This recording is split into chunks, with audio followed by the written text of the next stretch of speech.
Hai, Assalamualaikum warahmatullahi wabarakatuh. Perkenalkan, aku Zahra Safira, mahasiswi program studi Bahasa dan Sastra Arab UIN Syarif Hidayatullah Jakarta. Aku dari kelas 5A dengan nomor induk mahasiswa 1120021000031. Oke teman-teman, pada video kali ini aku akan membagikan hasil bacaanku mengenai ruang lingkup kajian filologi. Nah, sebenarnya tujuan dibuatnya video ini adalah untuk sharing-sharing saja kepada teman-teman semua, serta memenuhi nilai tugas mata kuliah Tahqiq An-Nusus yang diampu oleh Profesor Dr. Oman Fathurrahman, MHum. Nah, teman-teman juga harus tahu nih, kalau Profesor Oman menulis sebuah buku tentang filologi yang berjudul Filologi Indonesia, Teori dan Metodenya. Nah, buku ini bagus banget untuk teman-teman yang ingin mengetahui dasar-dasar ilmu filologi. Begitu. Oke, langsung saja, tidak usah berlama-lama. Mari simak penjelasan videonya dan let's enjoy this video. Nah, teman-teman, mungkin istilah ilmu filologi masih terasa asing ya di telinga teman-teman, terutama bagi teman-teman yang memang baru mendengarnya. Dan memang aku akui, ilmu filologi itu tidak sefamiliar ilmu-ilmu yang lain, seperti ilmu ekonomi, sosiologi, maupun geografi.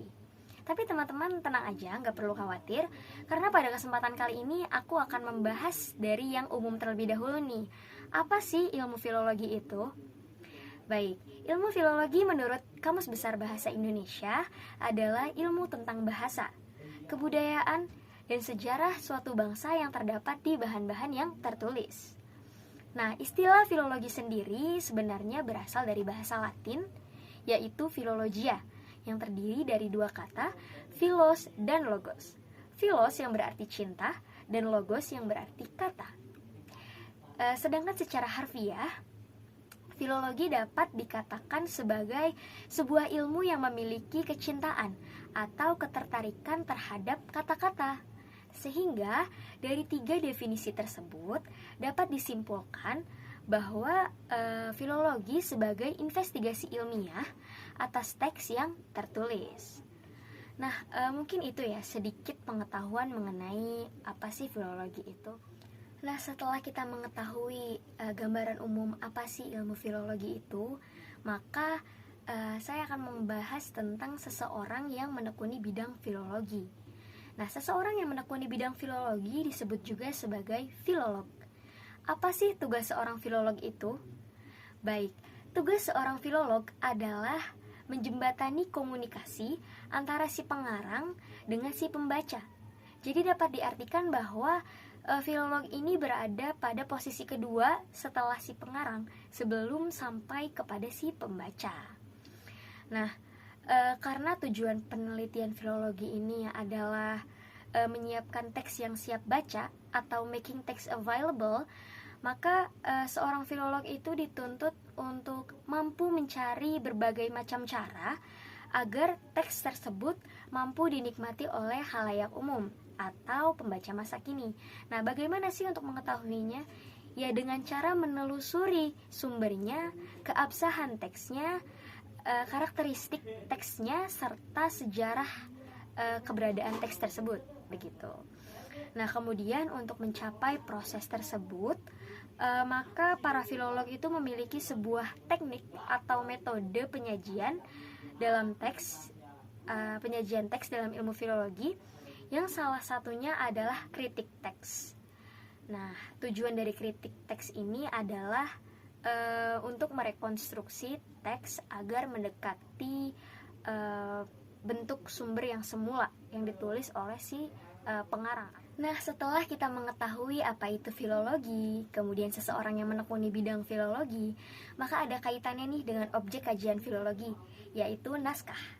Naskah dalam bahasa Inggris disebut juga sebagai manuskrip.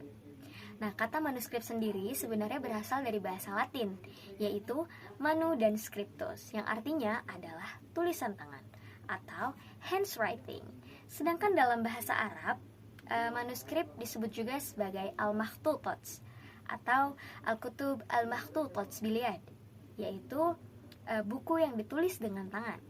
Nah, kalau kita kaitkan naskah sebagai objek kajian filologi, maka dapat diartikan sebagai sebuah dokumen yang di dalamnya terdapat sebuah teks yang ditulis langsung dengan tangan di atas kertas, baik itu kertas Eropa maupun kertas lokal seperti daun nipah, daun lontar, daun daluang, bambu, kayu, dan lain sebagainya. Dan jika dianalogikan, ilmu filologi ini tuh bagi seorang filolog dan para peneliti ini dapat dikatakan sebagai sebuah gerbang. Nah, kenapa sih dikatakan sebagai sebuah gerbang? Karena bagi mereka filologi ini adalah untuk mengetahui kejadian di masa lampau. Jadi jika mereka ingin menekuni suatu manuskrip, mereka harus tahu dan harus baca manuskrip tersebut sehingga mereka mengetahui kejadian pada saat naskah tersebut ditulis. Nah, mungkin hanya itu saja yang dapat aku sampaikan mengenai ruang lingkup kajian filologi. Tapi teman-teman tenang aja, kalau teman-teman menyukai dan mulai tertarik dengan ilmu filologi, teman-teman bisa banget nih kunjungi channel Ngariksa, karena di sana ada terdapat pembahasan-pembahasan mengenai filologi, manuskrip, dan naskah tentunya. Dan salah satu episode favoritku adalah episode ke-73, yaitu membahas tentang kitab Zubdatul Asror karya Syekh Yusuf Al-Makassari. Nah, di situ tuh yang lagi dibahas materinya tentang Wahdatul Wujud menurut Al-Makassari. Dan ini pas banget untuk teman-teman yang memang menyukai ilmu-ilmu tasawuf dan juga ingin menekuni ilmu filologi, bisa banget teman-teman kunjungi channel tersebut. Dan masih banyak episode-episode yang lebih seru dan lebih menarik tentunya. Terima kasih, kurang lebihnya mohon maaf. Sampai bertemu di video berikutnya. Wassalamualaikum warahmatullahi wabarakatuh.